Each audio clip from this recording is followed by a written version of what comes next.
All right, guys, today we're going to work on this outfeed table some more.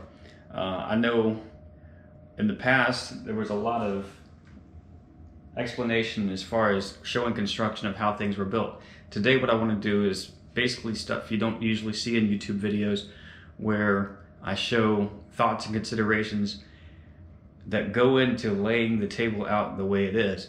In the past, I talked about if you can't reach a portion of the table, the portion that you can't reach is dead, unusable space. There's no sense in having it. So it's nice to have these big, massive tables, but if it's unusable, well, it's not really serving a purpose. So I sat and I started laying stuff out on top of the table. And the reason I'm laying stuff out on top of the table is because it helps me understand what's going to happen under the table, like when everything starts getting assembled. When this is done, it's going to look really simple, but it's not going to be nearly as simple as it seems. So I'm going to start over here. I've got a router lift laid out to go at this location. So that router lift, I've got the 2x8 that runs across the top laid out. The router lift, this is the box for the lift. This is the cutout. And this outer line here is just where the template's going to get stuck down when I cut the hole. Coming up from that, I have two lines laid out on each side for miter track. That's so I can feed the miter gauge from the table saw to the outfeed table, make a cut completely through the saw blade.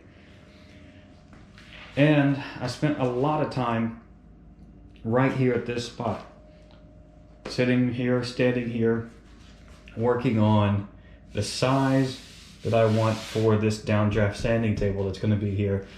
As you guys know, there's 6-inch pipe that's ran through the table, comes down, that's going to come here, and I want to not only build the downdraft table here, I want to test and know that everything's going to work before I start incorporating the sanding table into this top. So that's what we're going to do today. And basically what I'm doing is taking this guy right here, which is the downdraft sanding table that everybody on YouTube builds. It's a box with an angled baffle that comes up. You've got dust collection fitting on one side, and you can see that angled baffle on the inside. And then up top, it's just pegboard. So what I want to look at with this box is, if I connect my dust collection here, am I going to have the same suction here as I have here, as I have here? Is it going to have equal suction across the surface of it, or is it going to taper off as we get further away? I haven't seen anyone test it. Everybody just builds the same table, puts it on YouTube, and there it is. So I want to test it, and if it has issues, I want to correct those issues before I build this into the table. So what I did is I built this 15 by 15, which is half the size of what I want for my sanding area. So what I want to do is build half of it, test it. If it works, I'll build full size. All right, guys, so I have built this test box for the downdraft sanding table. And as you can see, I've got a 4-inch inlet here. This 4-inch flex hose is ran to the lathe station because that's the easiest point to connect. I've sealed everything up with HVAC tape because I want to be able to blow this apart as I make progress on tests. But this is the basic design that you see on YouTube. And like I said, there's one of two reasons people build these. One, it works, or two, everybody's seen this built, and so that's what they build, because this is what everybody's building. So let's look at what we've got here. This baffle that runs from here to here, opposite corners, reduces the volume inside this sanding table by half, because everything here is just sealed off. We're not actually using this portion at all. So our inlet is here, and we're connected, and we're drawing everything from the top side of this baffle. So does that mean that we're going to have equal pressure everywhere? Does it mean that, like typically you would have with dust collection or a vacuum, you have strong suction here, and then it tapers off as you get farther away. Let's test it. Let's find out. So I have my anemometer set for 0.087 square feet. That is the area of the 4-inch inlet. So I'm going to go ahead and go to cubic feet per minute, fire up the dust collector, and we're going to make a measurement here, and then I'm going to get further. I'm just going to move around and see if the measurements are consistent or if it falls off. Do we lose pressure as we get further away? Do we lose airflow? Let's test it.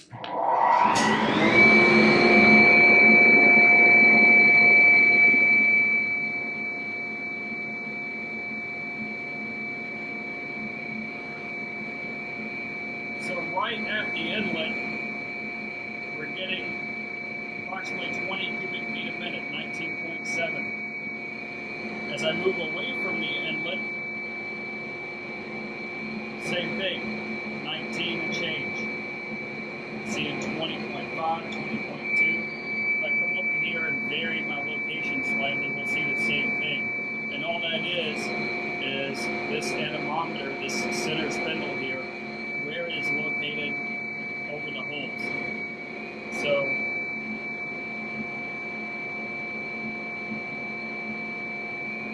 as I move around this box, everything is staying fairly consistent.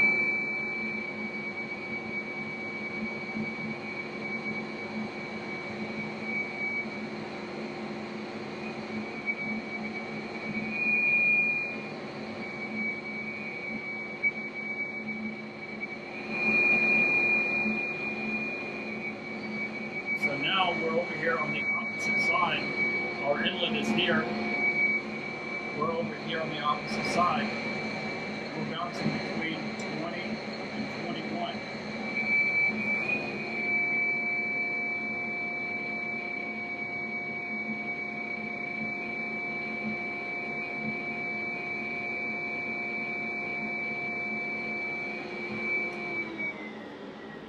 So I can't complain. That's pretty solid. So again, it goes to show that there's one of two reasons people are building these. One, it works, or two, it's what everybody's seen built.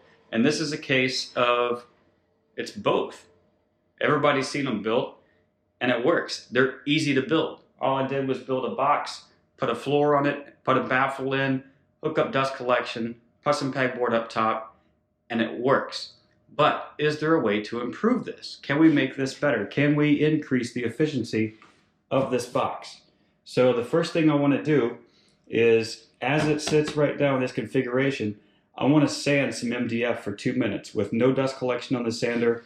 I'm going to use this little guy, and I'm going to run no dust collection and see how much we produce here and how much is left on this. And then I'm going to run this guy and sand for 2 minutes with the dust collection on using this sanding table.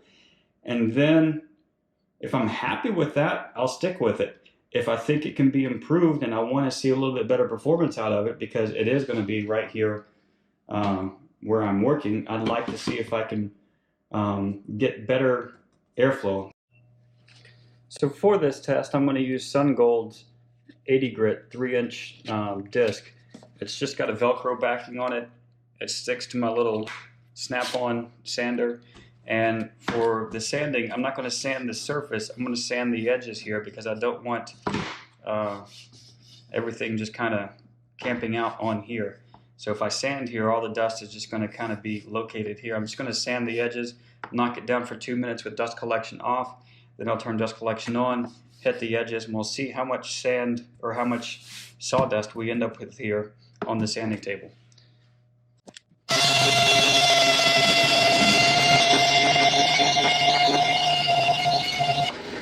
So as you can see, we've got a good bit of dust here on the sanding table.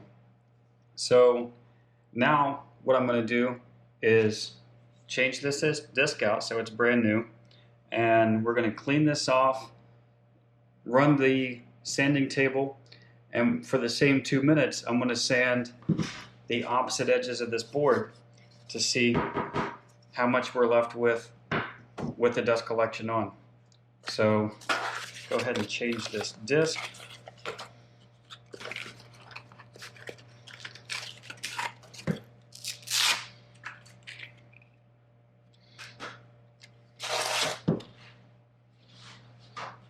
Turn dust collection on. Well, that's interesting.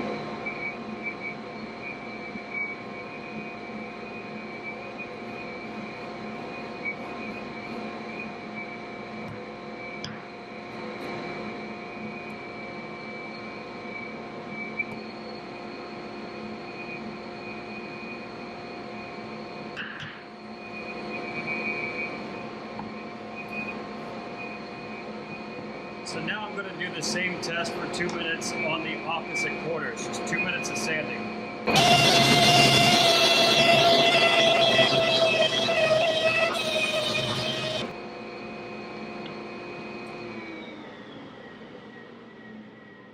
So I'm actually impressed with that. I'm happy with the results. We've got a little bit of dust there on the table, and that's not horrible. I can live with that. Then it's just a matter of kicking the dust collection on, sweeping it into the holes there. That is not bad. That's not bad at all. So, does it work? Yes. Will I be putting this in my table? Absolutely. That works. Again, there's a reason people are using this. It's either because it works or it's just what they see everybody building. And everybody's building it because it works. So now that I'm happy with this, I'm going to build it bigger, and I may run these guys inside here and see if that makes a difference, just to see if it helps. It's going to be a lot of work to make those and put them in, and I'm not sure I want to get that in-depth into it because I'm honestly happy with the results of this. So the next thing to do is build my big 15 by 30, get that guy loaded into the table, and then I can progress on the rest of it. So now that we've tested the sanding table, we know we're going to have equal suction across the entire surface of the table. I'm going to go ahead and start working on the top of the outfeed table here. I'm going to drop the template in place, make the cutout for the router lift, and then I'm going to build the actual full-size box that's going to go here, mount that guy in from the bottom, and then I'm going to run a flush trim bit so I can go ahead and open up the top of the table and have the opening that's the exact size of the box that I built.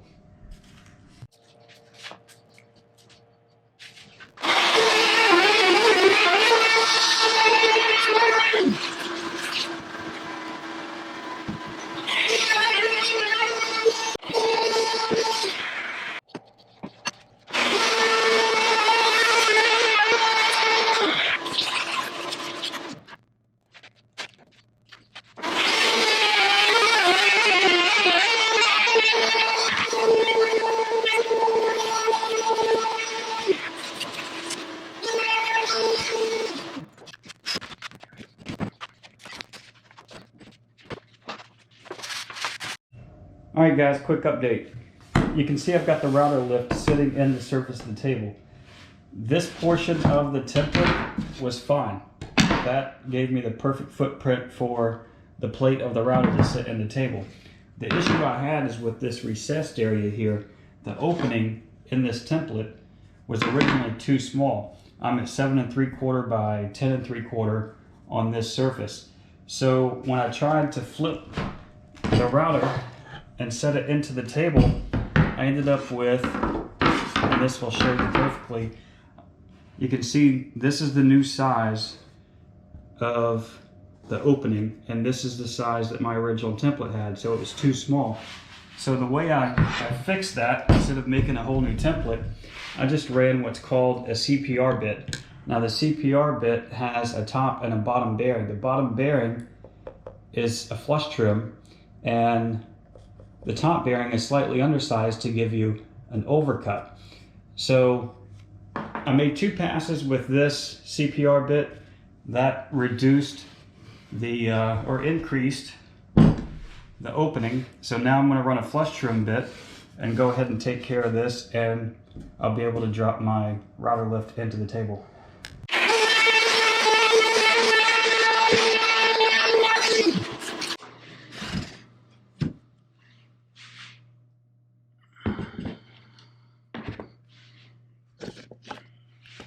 So there we have it. I've got one router lift installed, and I'll be able to run a second one there, run 2 bits. If you notice, there is a lip here. That's because I'm going to run another insert on the inside of this out of steel, so that when I use the adjustment feet here, there are set screws so you can adjust and level the lift with your table. If you do that against MDF, eventually it's just going to wear into the MDF. You can get steel insert plates and drop on the shelf there where the lip, where the router lift sits, and that way the insert keeps this from sagging over time as the set screws dig into the surface of the MDF. So that's cut and in. That's a lift in the outfeed table, so I'm kind of happy. So in the beginning of the video, I said I wanted to discuss some considerations that you should take when you're laying out a workspace. If you look back here, you notice I've already cut in and installed the Carcass into this tabletop. It's just dry fit right now, but if you take a look, you'll see that I made corrections here and I sanded those off the table. I had my lines here laid out to locate this, and then it moved again. So it's moved, you know, 1.5 inches here already after I moved it 1.5 inches previously. So all of the things that I've done, and that's involved standing here, sitting here, just taking my time and going over placement of everything. You can see my center line was here, and then I moved it over again. So the reason for that is if it's not 100% comfortable, it's not an effective area. If I'm standing here, and over here is not really an effective area to have this downdraft sanding table. But if I have a big piece of material laying here and I'm sanding it, well, it's on the surface of the downdraft table. And when I did this, I had an A-pillar laying here, and I actually went through the motions of sanding it, both seated and standing, to see if this was going to be comfortable for me. And this is what turned out to be perfect location. So the next bit of video just show you the process that I went through to get to the point that I was ready to cut the hole in the table.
Okay, so you can see what I've done here. I went ahead and drilled 4 holes and cut well within inside the area where my downdraft table will be located in the top of this work table.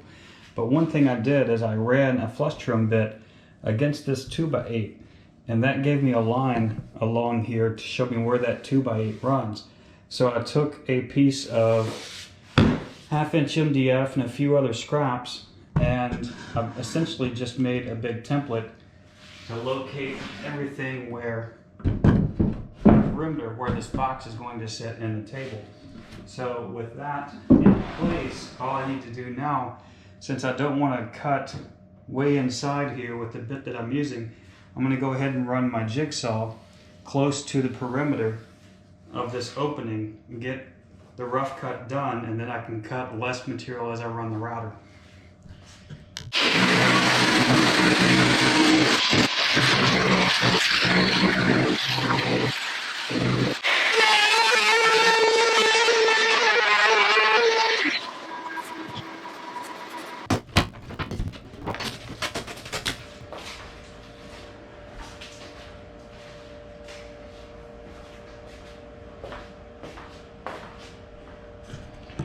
So a bit of frustration I did get with the jigsaw did end up cutting into both my template and the table surface over here on this side. So I'm going to end up body filling that, smoothing that out once I get the top in place. So that's frustration because I can't cut this when I laminate everything together. I can't use this as a template unless this bit is straight. So I'm going to have to put the downdraft table in place, pack and body fill the gap where I messed up here, and then I'll be ready to laminate the two together and cut the second layer as a template, using this as a template. You'll notice there's a radius right here in this corner, and I've got square corners here. The easy way to fix that is to just run a roundover bit on the corners of this, and that will allow that downdraft table to slide right into this location.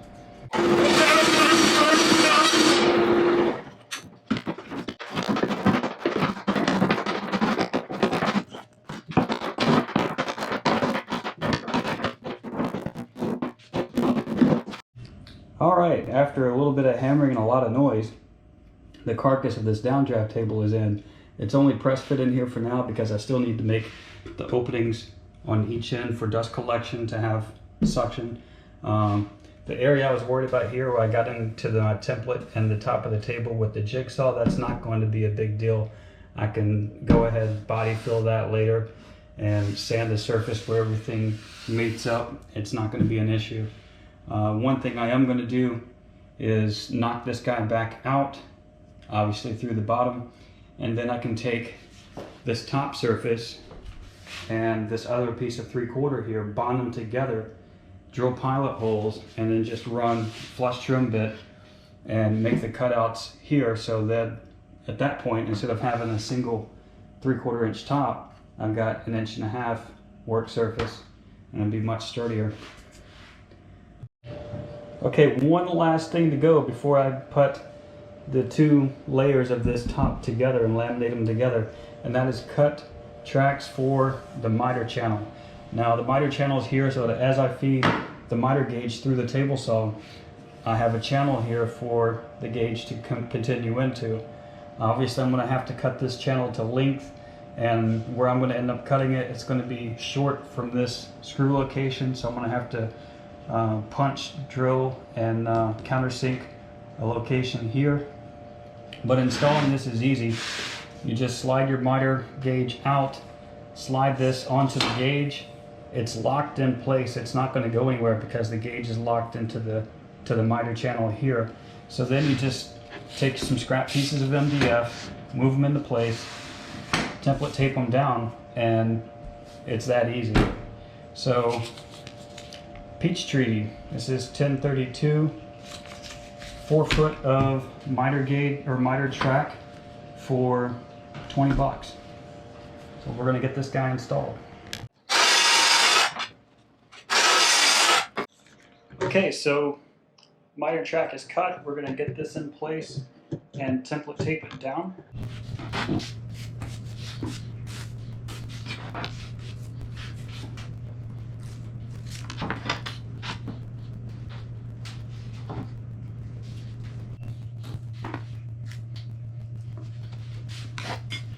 So that was easy. Just use a little template tape, some scrap wood, and you've got your slot laid out for your miter track. Now at this point, I'm just going to take the pattern bit and put it in the router, and we're going to make the cut. So the bit I'm using here is a pattern bit. It's got the bearing on top that will ride on the MDF here, and this part actually does the cutting on the surface of the tabletop. I have longer ones. This is a shorter one, which makes it much simpler to work here. Otherwise, I would have to have a taller template up here on top to make the cut. So we're going to go ahead and get this guy loaded, make our cut, and move on.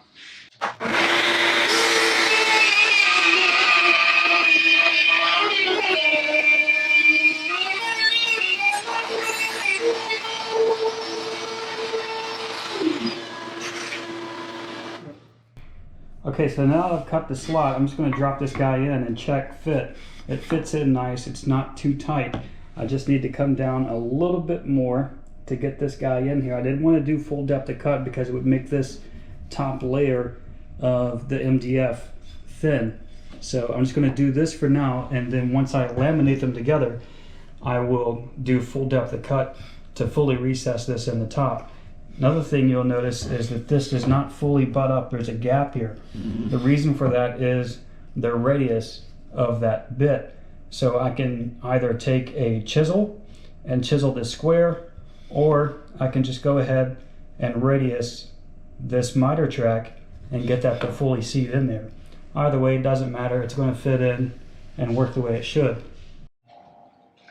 So since the entire surface of this table is just floating in place right now and I need to get 2 miter tracks located, what I'm going to do is keep this one locked in where it is right now. So I know that the top is where it should be. Now I'm going to move over here to the other side, run my miter gauge through, get that track in place, and then I can just take my template and move it over to the new location, and that way this track and that track are in line with the table saw miter tracks, and nothing gets pushed out of alignment between the two.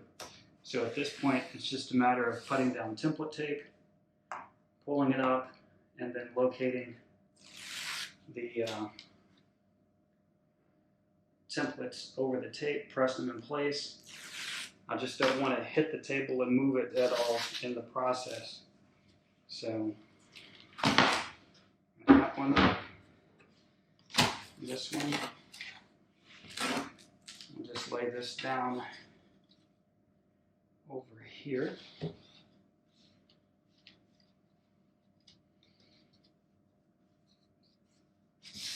That's good. And get this guy in place. That's good to go. Now a bit of template tape. Where did I put it? A bit of template tape on the end of this 1.5" piece for the miter track. And I'll stick that down. And what I ended up doing over here is I went a little farther past, you can see this, I went a little farther past the end of where my miter track will be located. The reason I did that is I can just cut a piece of scrap and put in there, and then it's not going to be an issue. I just have a square end, there's no chiseling, nothing like that. Just put a piece of scrap, cut it, drop it in, done deal. So I'm going to actually move this out a little bit. There we go. Now it's time to pull the miter gauge out of the track, move this up on top of the table saw so I have room to work. I can't really run the router with the table saw in the way. And then we just cut it.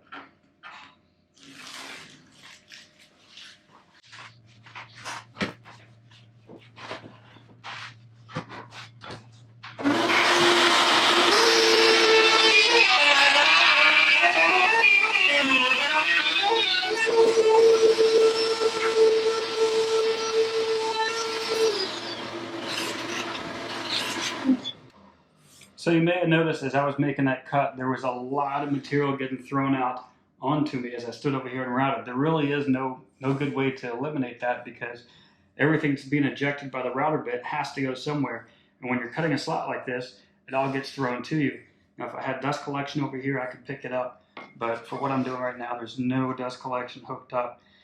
So again, I just ran a little extra on my cut so that I can just put a filler piece at the top of the table and eliminate a round it in there. I just cut a piece, drop it in, and it's a simple, quick thing to do. So you'll notice this is a little high on the table. Again, that's because I'm cutting into this 3/4. I didn't want to cut deep into it. I wanted to keep some rigidity there until I laminate this to the other layer of the 3/4, which is the next thing we're going to do. Real quick. So I made a bit of a mess here. What we're doing is spreading Titebond on the bottom of that top layer, and then I'll just take the second layer and put it in place, screw it down, and then we'll drop a bunch of brad nails into it, keep it located, put some weight on it, and let it sit overnight.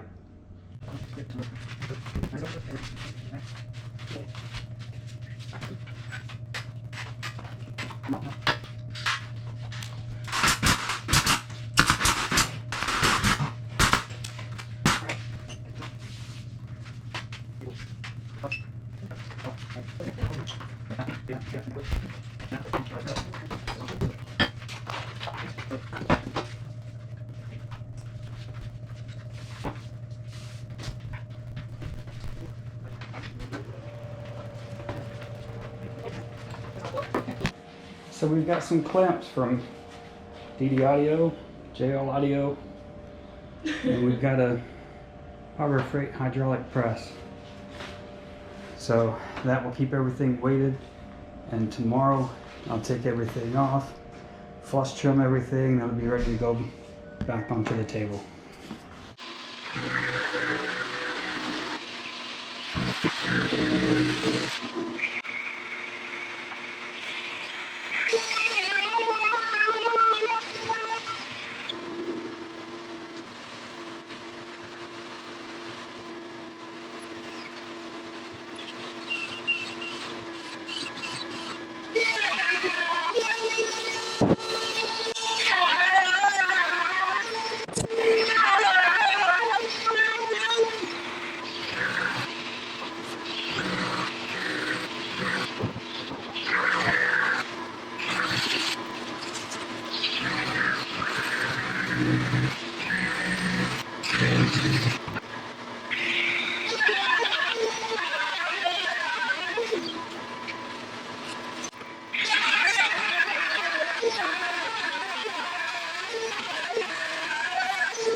Alright, so at this point I have everything masked on the edges with masking tape. I've masked the inside of the Downdraft sanding table. The insert for the router lift, this area is masked, and I've masked the areas where the miter track's going to go. So at this point I'm going to spray everything with contact cement, and then I've got black Formica here that's going to go on. I'm going to spray the backside with that, and then I'm going to set up these strips of 2x4 to make it simpler, so that when we bring that Formica over and lay it down, we can lay it on the 2x4s, and this will keep the Formica and the contact cement from actually touching in a spot and then wrestling with a big sheet of Formica to try to salvage it once it touches. Because once those two layers of contact cement touch, they're pretty much done. They're locked in place.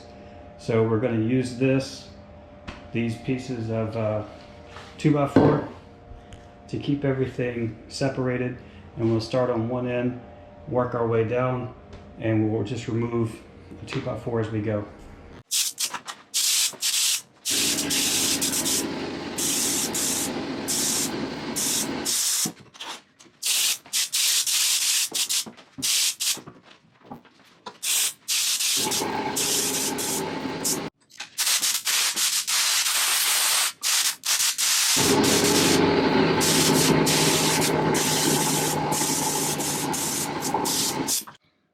Okay, so now that I'm done spraying, I'll walk you guys around.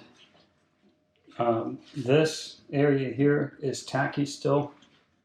There's some areas that I just sprayed that are wet, and you can see them. See the difference in this area and over here. You can, once you spray this stuff, let it dry. It can sit 10-15 minutes. You know, go have lunch, do something, come back, and then you can come over and lay it. So realistically, give this stuff 10-15 minutes, let it set up. It doesn't have to be wet and tacky when you put it on. So just make sure you have good even coverage. Give it 10 to 15 minutes, come back, set stuff up, and then lay it down.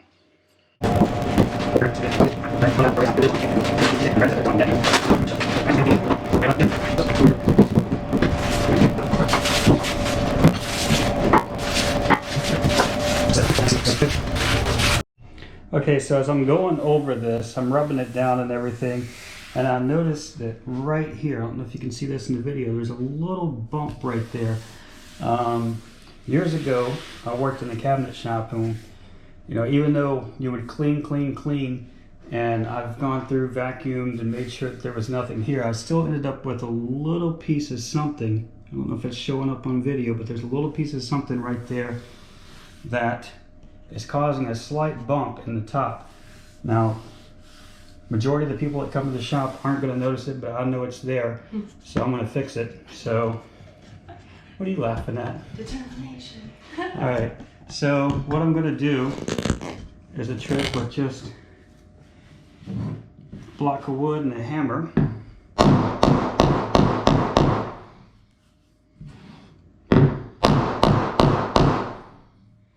Almost. I'm going to go straight to it now.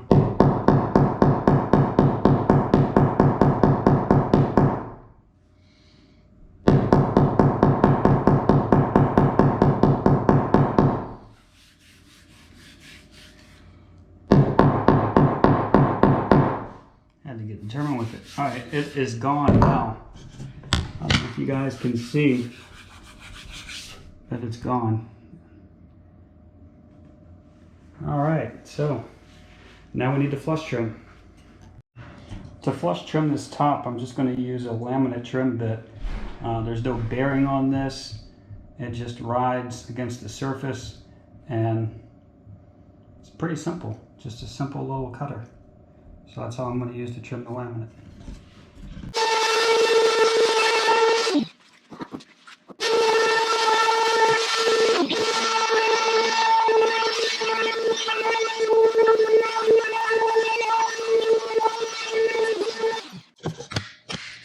Alright, so I flush trimmed around the surface of the table.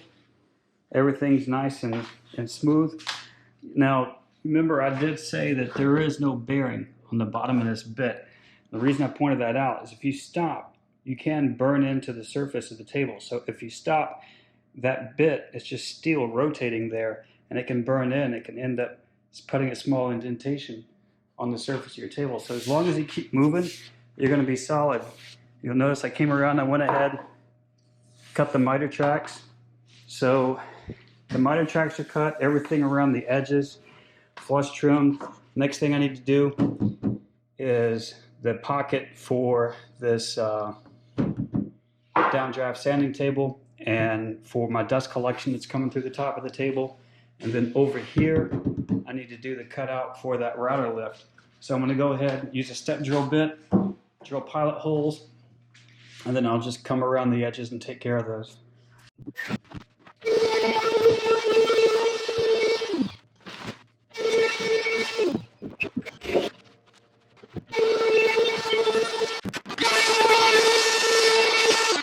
Okay, so there's all of our holes and slots for the miter track cut. So at this point, I just need to vacuum, and we're ready to go ahead and do final assembly on this thing. Low formica makes a difference. So with the top on the table, the next thing I'm going to do is install T-molding. And it's called T-molding because, well, it's just T-shaped. You see this on the edge of arcade cabinets and stuff like that. Simple to install. You just get a slot cutter bit. The slot cutter arbor is a white side part number. It's A200B. And the actual slot cutter is part number 6702 alpha, and that gives you 80 thousandths kerf. And that looks like this when loaded into the router. So the T-molding came from tmolding.com. I got 50 feet of it. This is 1.5 inch black T-molding, and it's 75 cents a foot. So it doesn't cost a lot, but it's going to make this look a lot more finished once I get it on. I've already made a couple of test cuts here, and I'm happy with how it's mating up at the top of the surface. So now it's time to go ahead and cut around the perimeter that's going to be exposed and be done.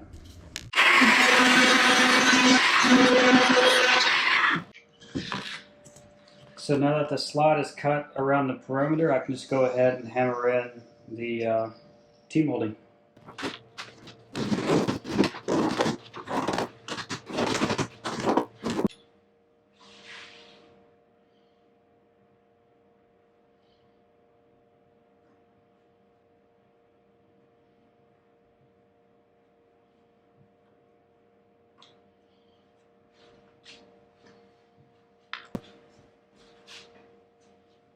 So you notice I'm hammering.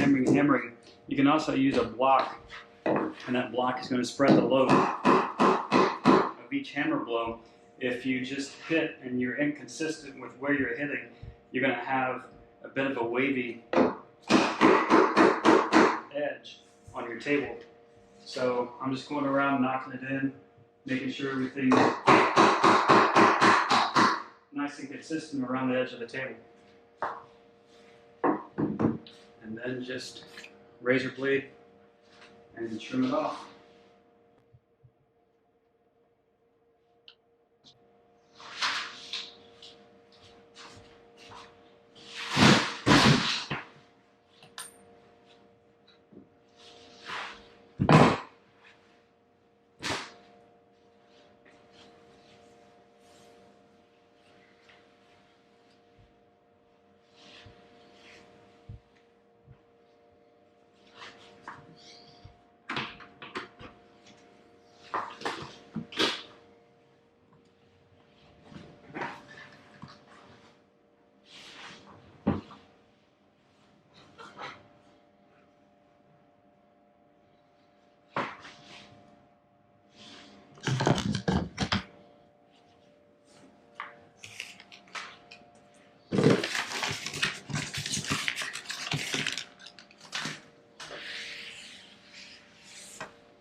Alright guys, this is the finished table surface. You can see how much of a difference the T-molding made on the edge of having a nice finished workpiece. The only issue I have with the T-molding right now is I let the router tilt right here a little bit, and it caused a slot in there. Instead of being 80 thousandths, it caused it to be slightly oversized. Since that T-molding is made to be hammered in and the 80 thousandth slot, I'm going to pull it off. I've left a little extra here so I can just pull it. I'm going to pull it off, run some filler in here, and then go ahead and recut the slot here so it fits against the table the way it should. The surface for the downdraft sanding table I'll make, and it'll be black laminated as well, and then just run dust collection down through there and hook up to each side of this downdraft table and to this router station. So that is it. It's a piece of Formica was 50 bucks. I got that on Amazon, and then we're at 75 cents a foot for the T-molding, and I used just a few feet of it. I've got a ton more. This surface for the router table that I've got here, this will get replaced and be built like this, but that'll be coming up in a later video. Alright, so I hope you guys enjoyed this, got something out of it. I'm making progress. It's getting there. It's not fast, but it's happening, and I did go ahead and fix this little spot here along this side of the table where the kerf of that slot cutter and the router moved a little bit, so that's fixed and ready to go. The only thing I have left really on the surface of the table is to sort out exactly how I'm going to do this downdraft section here, and I'm going to run the foam gasket tape here on both of these, get the dust collection piping ran through, and then on the bottom side I will plumb dust collection to the router station and the downdraft table. So that'll keep everything clean on the top side. You won't see anything but the two pipes coming through the table. Be a nice clean setup. So till next time.